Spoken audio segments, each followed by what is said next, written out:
A mí me aparecen nuevamente en imagen. Estoy viendo a José también.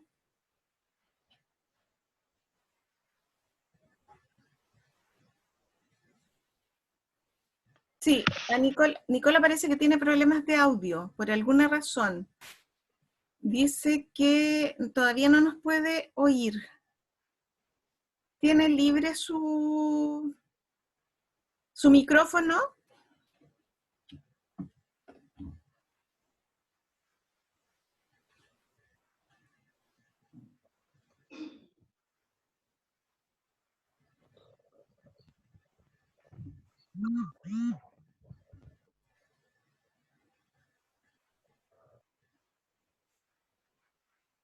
Sí, Hola, ¿me escucha? ahora sí, te escucho perfecto. Ya, ¿El resto? súper. Listo, volvimos. Ya, volvimos. Si llega a pasar, lo intentamos una tercera vez. Vamos a ver cuánto nos permite el sistema. ¿Ya? Y a Ya. partir de ahora vamos a grabar esta parte porque encontré el comando de grabar. ¿Ya? Ya, estábamos en el segundo objeto de estudio de la psicología y es la conciencia, ¿cierto? Aquello de lo que el sujeto puede dar cuenta. Y estamos diciendo que a estas alturas hay un personaje en Alemania que es Wundt, que lo que pretende es hacer de la psicología algo más científico y por lo tanto lo que hace es crear el primer laboratorio de psicología. Entonces imagínense, 1879 y a este tipo se le ocurre que el trabajo tiene que ser suficientemente serio porque si lo hacemos en el laboratorio tenemos el estándar de las ciencias que son reconocidas, que son las ciencias exactas. Por lo tanto, no solo nos miremos hacia adentro, no solo es importante que el participante se autoobserve, sino que además empiezan a utilizar métodos lo más rigurosos posibles para tomar nota de aquello que dice el sujeto. Y entonces empiezan los primeros reportes científicos propiamente tales de los experimentos psicológicos o de las experiencias psicológicas. Y es con Wood entonces que se da un hito fantástico en en el desarrollo de nuestra profesión y lo que ocurre entonces es que la psicología rompe con su pasado no científico y entonces tenemos una distancia con la filosofía, no es que la despreciemos, la psicología, perdón, la filosofía ha hecho un tremendo aporte, pero necesitábamos distanciarnos, porque a esas alturas era muy relevante lograr lo más posible el estatus de las ciencias exactas, que eran las que la llevaban en la sociedad. La psicología entonces se vuelve empírica porque se puede demostrar y se vuelve experimental porque sus temáticas son llevadas al laboratorio. Y ahí nos hace un tremendo aporte. Sumando y restando entonces, si ustedes se fijan, la psicología se dice, esta es una expresión clásica, se dice que es hija de dos padres. La psicología es hija de la filosofía, porque ya lo sabemos, venimos del estudio del alma, y luego es hijo de la fisiología, que está en el rango de las ciencias biológicas, de las ciencias exactas. Por lo tanto, gran parte de los primeros autores dentro de la psicología vienen del mundo de la medicina, de la física, de la fisiología. Y eso explica también por qué es tan relevante para nosotros el entender lo que pasa con nuestra dimensión biológica. Solo entendiendo nuestra dimensión biológica y el funcionamiento de nuestro sistema nervioso central, entonces podemos entender que este fantástico ser que tiene un desarrollo mental, un desarrollo psíquico, todo esto está apoyado de alguna manera en estas estructuras que tienen que funcionar, ojalá lo más indemne posible para tener salud mental. ¿Ya? Entonces hay una conexión absoluta entre lo que es psicología y biología, y eso lo experimentan ustedes en sus clases de neuropsicología, psicofisiología y todas aquellas asignaturas martirizantes para un estudiante de psicología, a no ser que le gusten demasiado. ¿Ya? Entonces siempre una ligación enorme con el campo de la biología. Voy a encender la luz porque me veo como bien oscura en mi pantalla.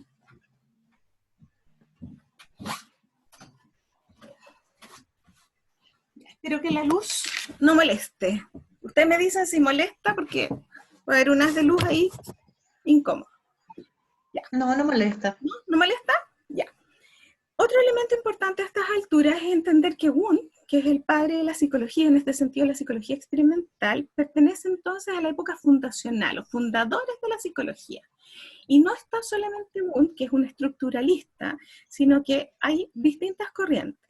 Y las predominantes son tres. Estructuralismo, que lo habrán escuchado, lo van a escuchar muchas veces. Funcionalismo y la famosa escuela de la Gestalt. En los inicios de la psicología están ellos con sus aportes. ¿Qué es el estructuralismo? El estructuralismo es la línea de pensamiento que plantea que para entender la mente hay que buscar las estructuras que la componen. Hay que, al igual que conocemos el cuerpo con su anatomía, lo que plantean los estructuralistas es que podemos conocer la anatomía del proceso mental. Y eso significa que podemos descomponer el proceso mental en una serie de procesos específicos que vendrían siendo las partes de esa estructura.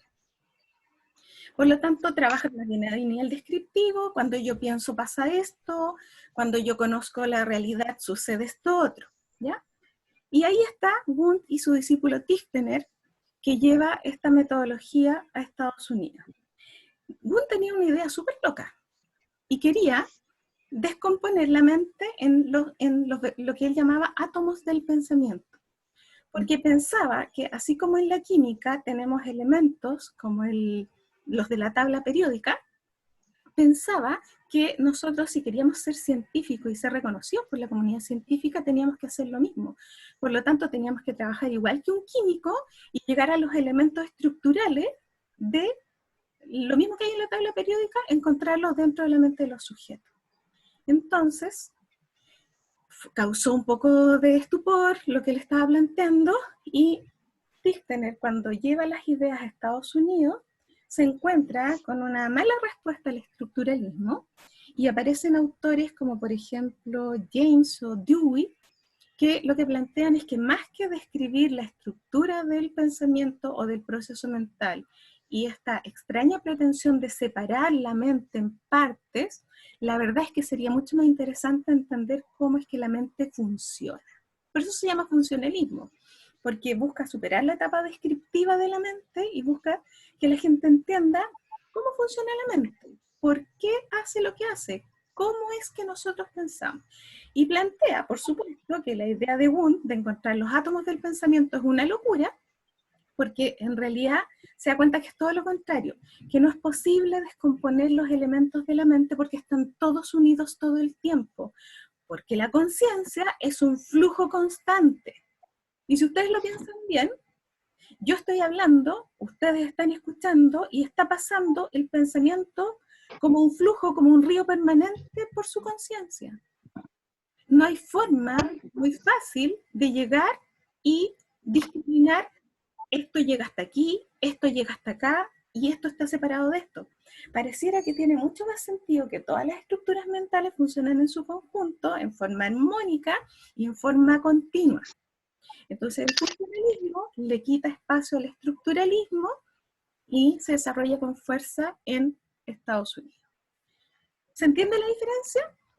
Porque es importante hacer este paralelo. Una cosa es describir los elementos y las partes, que nos lleva a una mirada, y eso es lo que hacen los estructuralistas, y los funcionalistas hacen todo lo contrario, juntan el todo y ven cómo funciona. ¿Sí? Sí. ¿Sí? Sí. Nos falta una tercera escuela, un tercer grupo de teóricos que yo les mencionaba dentro de esta época fundacional, que es la escuela de la Gestalt, una escuela de psicología que surge en Alemania, y que lo que plantea es un principio básico que ustedes lo van a encontrar en múltiples partes. Y es el famoso principio de que el todo es más que la suma de las partes. ¿Lo han escuchado, me imagino? Sí. ¿Sí? Cuando se habla de que el todo es más que la suma de las partes, lo que se está pensando es un conjunto de totalidad. Lo que nosotros percibimos, dicen los alemanes de la Gestalt, no son solo partes, sino que son partes conectadas. Por ejemplo, yo aquí estoy viendo, Rodrigo levantó la mano. Rodrigo levantó la mano, ¿no? Rodrigo lo veo en pantalla. Sí, profesora, lo que pasa es que no escuchaba y traté muchas veces de conectarme ¿Ya? y no lograba escucharla. No sé si le mandé unos correos incluso.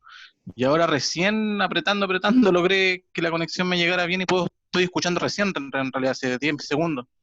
Ah, ya, perfecto. Bueno, aquí Le me pido aparece disculpas, como... pero era un tema de conexión. No es problema, sí, lo importante es que después usted tenga acceso a la información, ¿ya? Pero aquí me aparece un mensaje que usted levantó la mano y yo no me di cuenta. Bueno, nos No, va a servir... se me tiene que haber apretado, disculpe. No, si no, está bien. Nos sirve al tiro como ejemplo. Por ejemplo, yo estoy viendo su foto y yo no solo veo sus ojos o sus cejas o sus hombros. Yo veo a una persona completa. Eso es lo que nos dicen los psicólogos de la Gestalt. Cuando nosotros percibimos totalidades. Aunque nosotros podemos descomponer en partes, la parte por sí sola no explica el todo. Este concepto lo van a tomar también después los sistémicos, ¿ya? Porque es muy importante, porque nosotros no solo vemos parcialidades. Y lo que hacen los alemanes con la escuela de la Gestalt es tratar de generar una serie de conceptos, una serie de leyes que nos van a explicar cómo es que nosotros nos representamos el mundo. Y van a estar muy ligados al tema de la percepción y van a desarrollar leyes de la percepción que van a indicar cómo es que nosotros percibimos la realidad. Y tiene una tremenda importancia en el desarrollo de la psicología, ¿ya? Entonces, tenemos nuestros tres fundadores, los estructuralistas, los funcionalistas y la escuela de la Gestalt. Y Wundt pertenece al estructuralismo. Ahora, si ustedes creían que ahí quedaba todo, acuérdense que todavía estamos en el segundo objeto de estudio. Todavía nos falta avanzar. Y lo que sucede en paralelo en el mundo a estas alturas es que hay una serie de aportes teóricos que van a causar un poco de revuelo en la comprensión del ser humano y que también van a ser gravitantes en la llegada al tercer objeto de estudio y en un cambio de mirada de la psicología. ¿Qué sucede? Tenemos, por ejemplo, que el propio Darwin empezó a interesarse por la emoción y empezó a entender y a transferir la expresión de la emoción en los animales a la expresión de emociones en los humanos. Y por lo tanto nos dio una pista de que había que estudiar para entender al hombre la conducta animal. ¿Ya? Por otro lado, en Francia empiezan con la generación de los famosos test psicológicos. Aparecen dos psicólogos muy connotados, que son Binet y Simon, que por ahí por el 1905 desarrollan la prueba de inteligencia de niños, la primera prueba.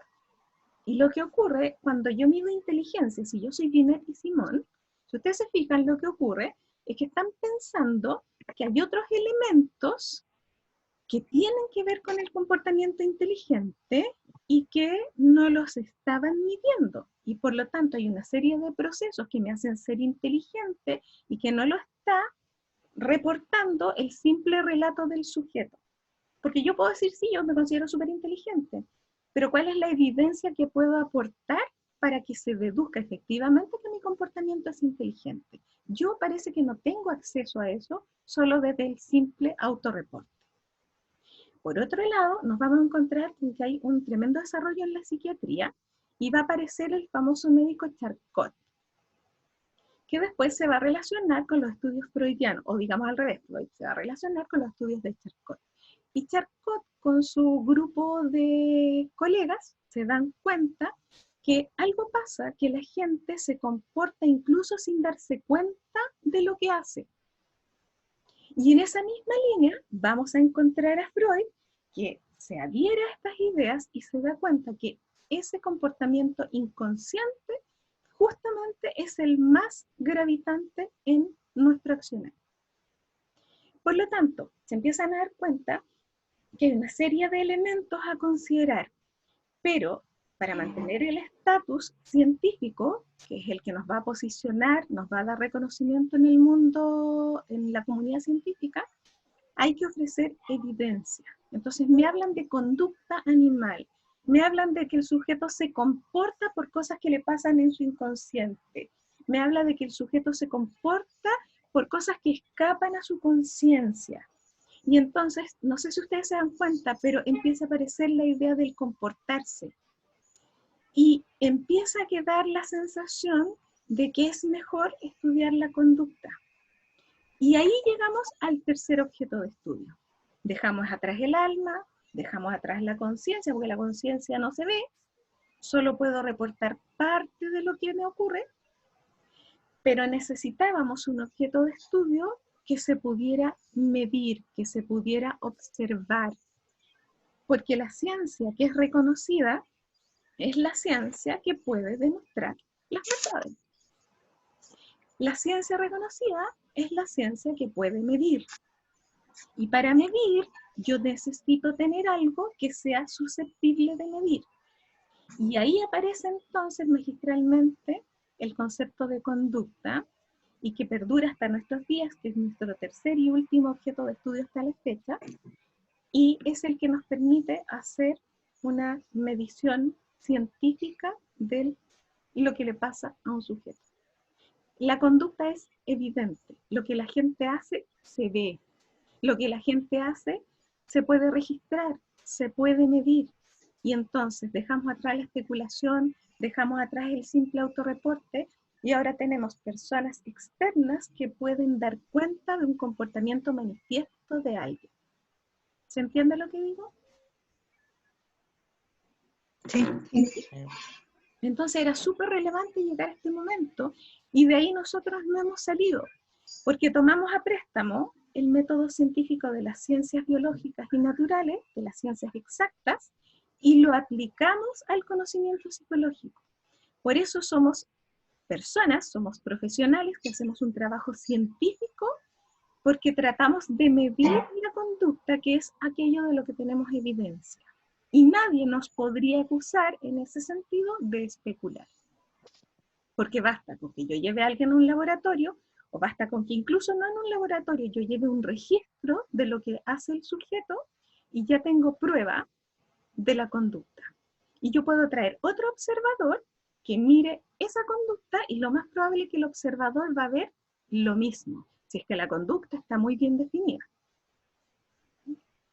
Entonces, llegar al tercer objeto de estudio es tremendamente relevante, y de ahí hasta aquí no nos hemos movido. Yo les voy a mandar, dentro del resumen que les voy a hacer, que se los voy a mandar mañana, yo creo, les voy a mandar un cuadrito de resumen con los 3 objetos de estudio.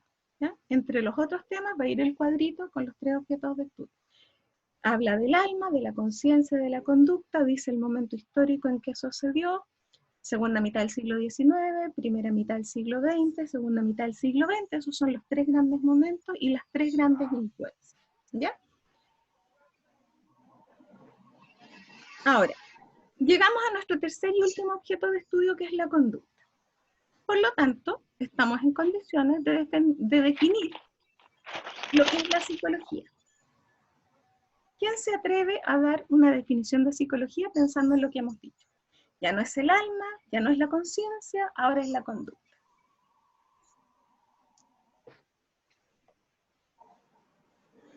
La psicología entonces podría ser la ciencia que estudia la conducta de las personas, a través quizás de sus emociones, porque hablaste sobre las emociones también, ¿o no? Lo que pasa es que hablé de las emociones porque Darwin desde muy temprano incluso dejó escrito respecto a las emociones, pero las emociones no se ven. Pero, O sea, pero a en través sí de la no se ven, conducta pero podemos... exacto. La conducta es el vehículo. Entonces tu definición de psicología está bien, porque entonces la psicología es el estudio científico, es la ciencia de la conducta. Y le podemos agregar que es la ciencia de la conducta y los procesos mentales, que es lo mismo, solo que como los procesos mentales no se ven, se vehiculizan o tenemos evidencia de ellos a partir de la conducta. A través de la conducta. Sumando y restando, psicología viene siendo la ciencia de la conducta. Y el origen de la palabra, que también siempre dice mucho, es desde el griego, porque viene de psique y logos. Psique es mente, alma. Entonces ya sabemos la evolución que sufrió el concepto de alma. Y logos es estudio, conocimiento. Por lo tanto, es el estudio del alma, pero entendido no como el alma inmortal, espiritual o incluso religiosa, sino entendido como aquello que mueve al sujeto. ¿Ya? Lo que está... ¿Perdón? Como el ser interno. Pero cuando hagamos la bajada, no es solo interno, porque acuérdese que el gran vehículo es la conducta. Por lo tanto, mi mente, mis procesos mentales se van a manifestar, se van a cristalizar en una conducta. Entonces, por ejemplo, usted pone cara de, supongamos se pone así, y digo, esa persona está pensando. Es ese ademán el que me da cuenta de que la persona parece que está pensando, y ahí vamos a tener ademanes bien familiares, bien conocidos, y otros no tanto que va a tener que interpretar. ¿Ah? Y vamos a tener pacientes que va a costar interpretarle sus ademanes. ¿Qué me querrá decir?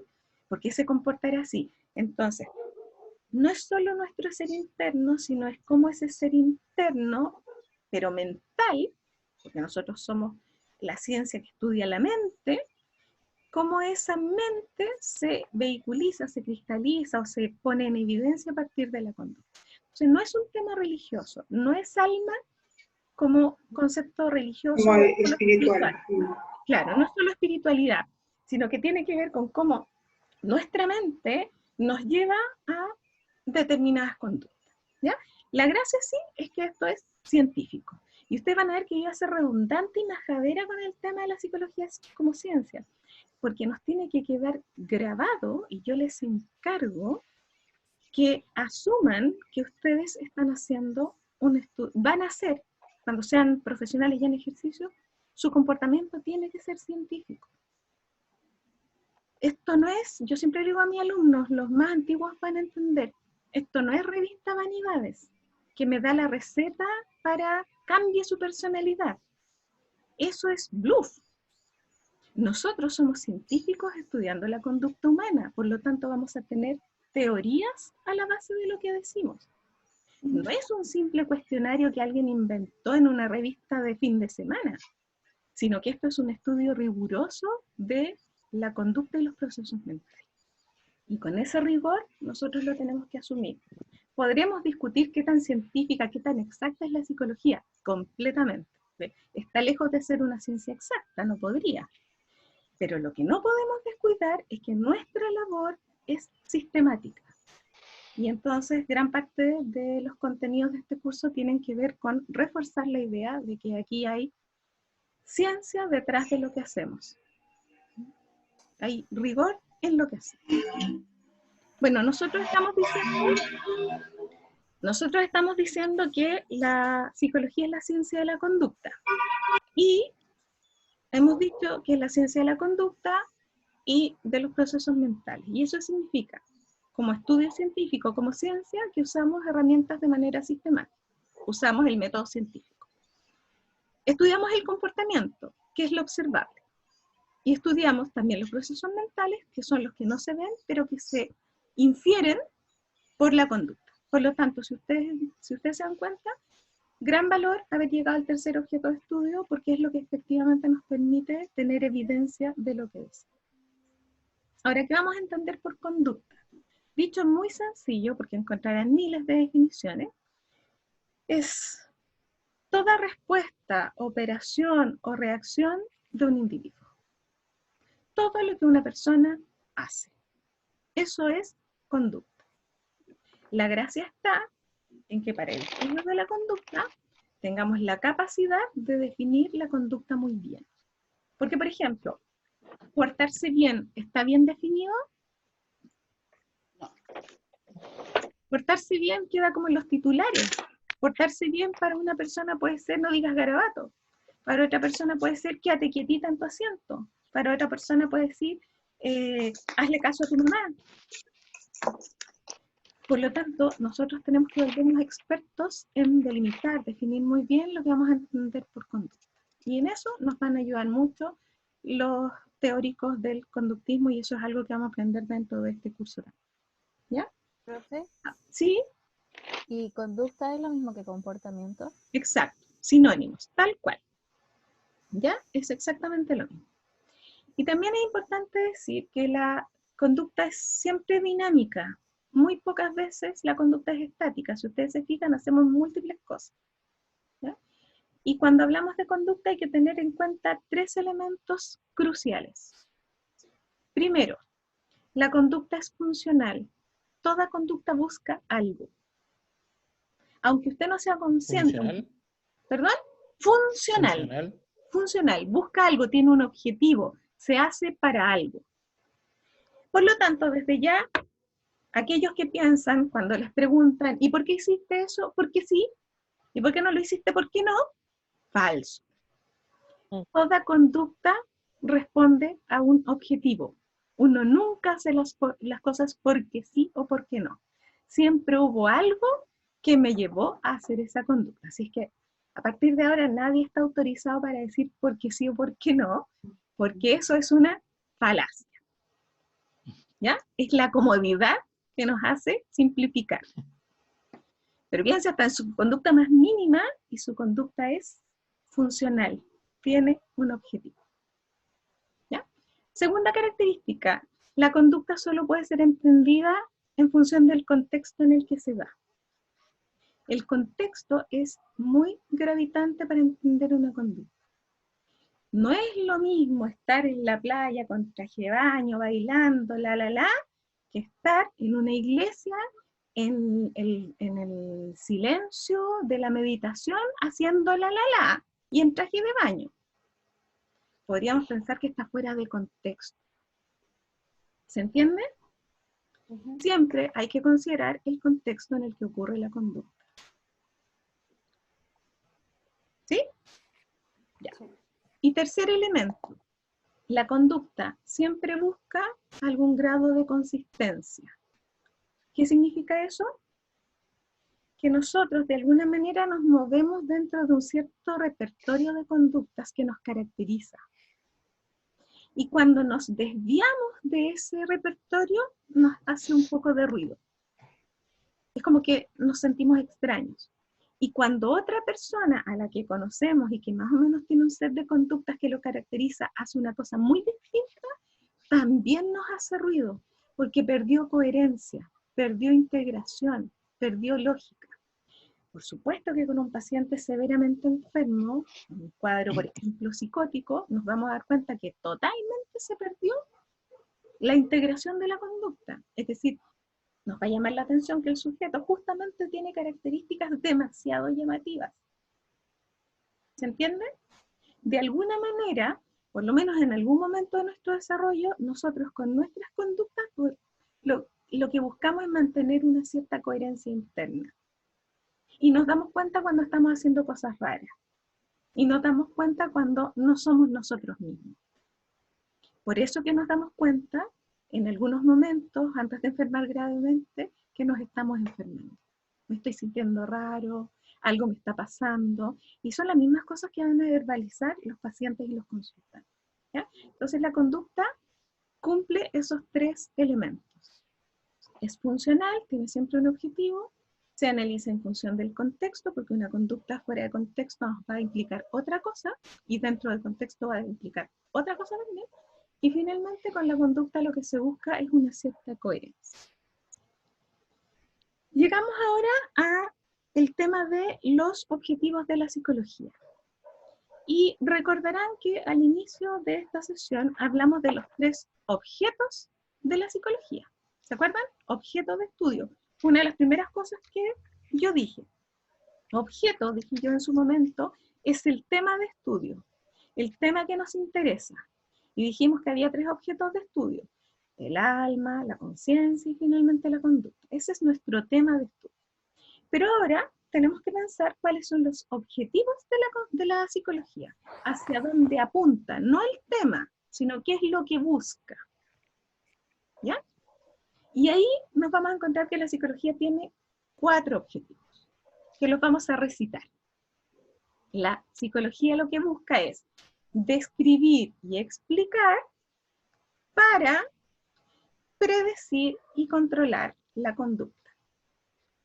Repito, describir y explicar para predecir y controlar la conducta. Ese es nuestro objetivo cuando nosotros trabajamos en psicología. ¿A qué le llamamos describir? Cuando nosotros describimos, lo que mostramos son los rasgos generales de un fenómeno, cómo las cosas más o menos se manifiestan. ¿Ya? Eso es describir. Yo cuento cómo es. Dice que nos quedan 10 minutos, así que vamos a tener que intentar volver a entrar cuando nos desacoplen. ¿Ya?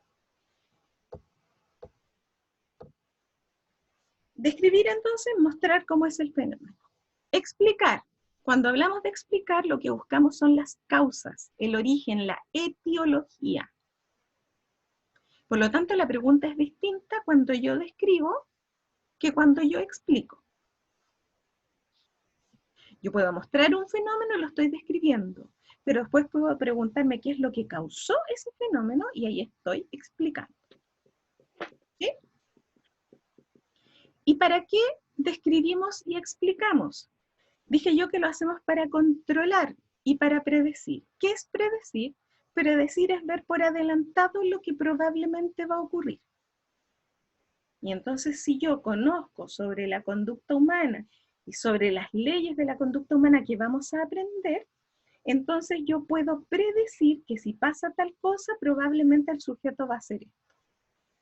Si ocurre esto otro, probablemente el sujeto va a hacer esto otro. Podemos predecir, y eso es muy importante. Y finalmente podemos controlar la conducta. ¿A qué nos referimos con controlar? La conducta es tan compleja que no siempre es causada por un factor. La conducta está atravesada por múltiples factores. Y la gracia es que nosotros podamos tener el mejor control posible de todas las variables que determinan una conducta. Cuando logramos tener el control, logramos visualizar todas esas variables que tienen que ver con una conducta, nosotros estamos controlando variables. Todo esto lo tenemos que aplicar después a los casos reales. Entonces, por ejemplo, si tenemos un niñito con pataleta, vamos a describir la pataleta del niñito. El niñito se tira al suelo, patea con los pies y le dice cosas pesadas a su mamá. Descripción de la conducta. Explicación. Es que la mamá parece que era un poco permisiva. No, parece que como se están separando, entonces parece que el niñito está llamando la atención. Estoy buscando explicación. Luego, ¿cómo puedo predecir? Resulta que cada vez que la mamá le niega un juguete al niñito, que lo tiene acostumbrado a comprar los juguetes, lo más probable es que la vez que se lo niegue, va a presentar la pataleta. Si siempre le compró el juguete en la fila del supermercado, no puede pretender que cuando se lo deje de comprar, el niñito no haga la pataleta. Es predecible. Y de la misma manera podemos controlar todas las variables. ¿Qué pasa con esta mamá que se nos puso tan permisiva? ¿Qué pasa con la familia que a lo mejor está con mensajes contradictorios de crianza para este niño? ¿Qué pasa con este niño? ¿Cómo está su salud física? ¿Estará durmiendo suficiente? ¿Estará irrigando bien ese cerebro? ¿Estará bien alimentado? ¿Estará muy sobreexigido en el jardín? Entonces, múltiples variables que nosotros podemos controlar y en función de eso, recién, con estas 4 cosas, describir, explicar, predecir, controlar, recién nosotros podemos ayudar a modificar la conducta.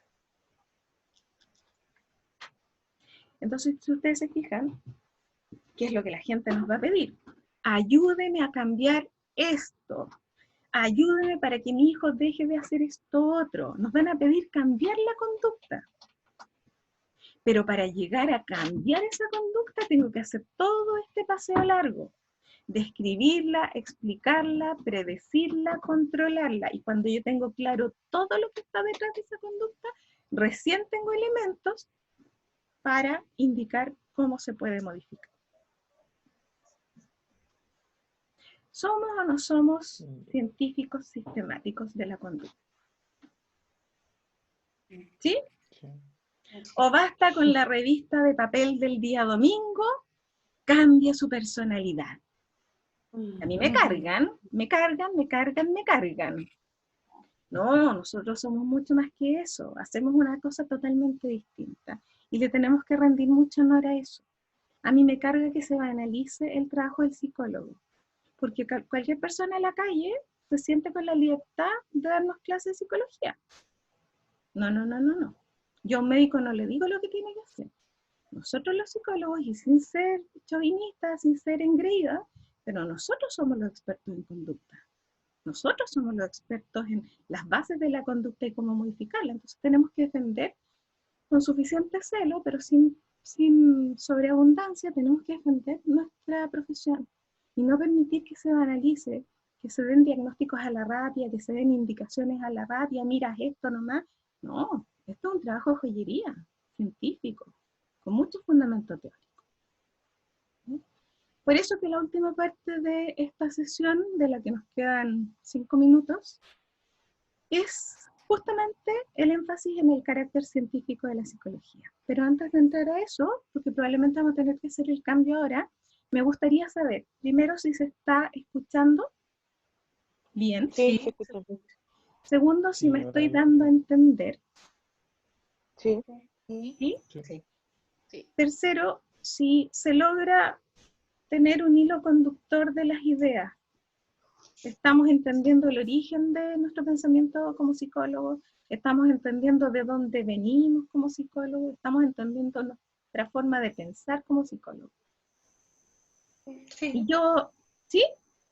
Ya, Sí. siéntanse en la libertad de hacer preguntas si algo no les queda claro y si tienen algún ejemplo ilustrativo también para aportar, siéntanse en total libertad dentro de los tiempos disponibles. ¿No?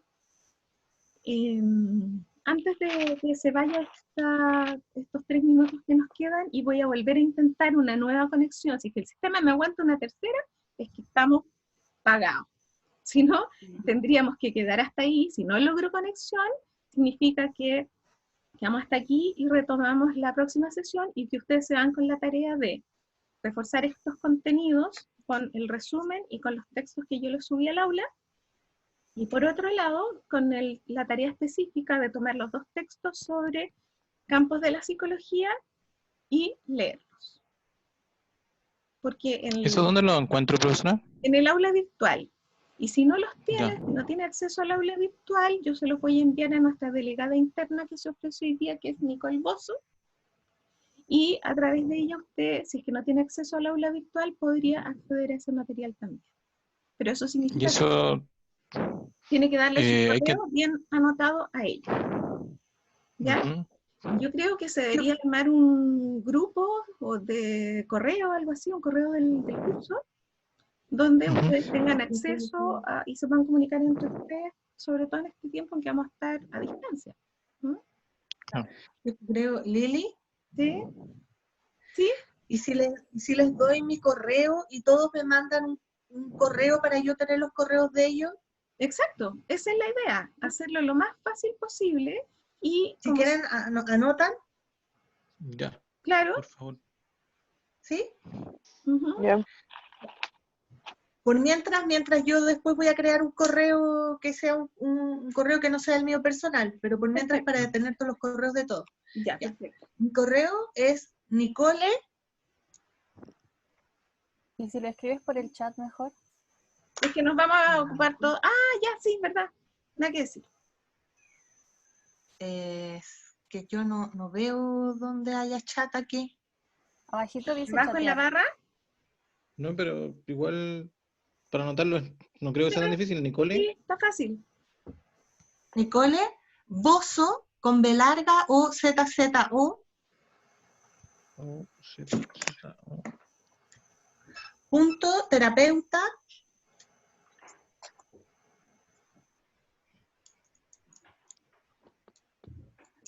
@gmail.com. Está fácil. Ya. .com, ¿cierto? Sí. ¿Sí? Ya, entonces ¿Sí? lo importante es que estén conectados y yo a través de Nicole y del aula virtual voy a ir poniendo a disposición el material de Y manera que vayamos lo más ordenado. una idea, no sé, si ¿Mm? se hiciera un grupo de WhatsApp o algo, no sería mucho. ¿Será En así? el Cualquier cosa. correo, si quieren, me anotan su número. Ujú. Claro, lo que, Ya. sí Igual que yo creo yo, que eso es mejor. lo que sí que yo no voy a participar de ese grupo como docente, ¿ya? Eso es para Claro. ustedes. Pero lo que yo le haga llegar a Nicole es lo que ella le va a poder transmitir a ustedes, ¿ya? Y si hay que canalizar alguna inquietud y no se puede esperar hasta la siguiente sesión, también lo hacemos a través de Nicole. Y si es muy urgente, yo misma le voy a responder un correo. Pero es para cuestiones urgentes, porque si no yo me voy a ir la vida, voy a ir toda la semana contestando correos de cosas que podríamos hablar o preguntar a través de la clase.